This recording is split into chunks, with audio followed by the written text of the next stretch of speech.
Nerazîbûnên li dijî bername û rêzefîlmên ku civakê îfsad dike berdewam dikin. Serokê Giştî yê Mîl Diyanet Senê Celalettin Gül beyanat da û got ku divê tavelê pêşî li van bername û rêzefîlman bêgirtin.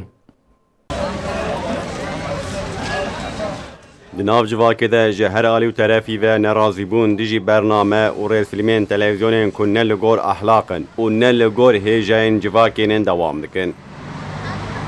Nerazîbûnek jî ji teref Serokê Giştî Mîl Diyanet Senê Celalettin Gül ve hat dayîn. Yapmış olduğu sabah ve akşam kuşağı programlarındaki sergilemiş oldukları ahlaksızlık Gül derbarê van bername û rêzfîlmên ku bê axlatiyê didi temaşekirin û civakê îfsad dikin de got.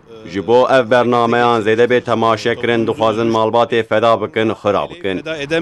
Gül di axaftina xwe de îfade kir. Ji bo van rêzfîlm û bernameyên dijî civakê Rûtik ji bo kontrolkirinê wezîfedar e.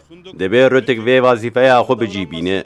Rûtik ailemize, dinimize, diyanetimize zarar veren tüm yapılarla, tüm kanallara eşit oranda davransın. Gül wiha dewam kir. Di demên dawîn de hinek televizyonan de bernameyên bê edeb û bê axlaqiyê dayîn temaşekirin.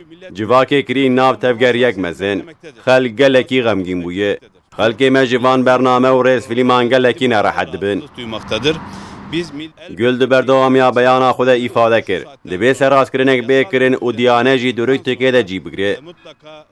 Gül her wiha got. Bi peymana sembolê re hinek bernameyên televizyonan jî malbatê xira dike û wiha dawî li beyana xwe anî. Xort û civanê me ketine nav bûrhanek mezin. Ji maneviyatê dûr ketinin. Ji bo pêşî li vê bê axlaqiyê bêgirtin divê rayadar pêşî li vê yekê bigirin. Me derbarê vê yekê de mektûbek him ji Diyanetê re him jî ji Serokkomar re şand. Her wiha bê Rûtik jî êdî bi hassas tevbigere. Lazım dedik ve Mil Diyanet Sen'de olarak harekete geçtik.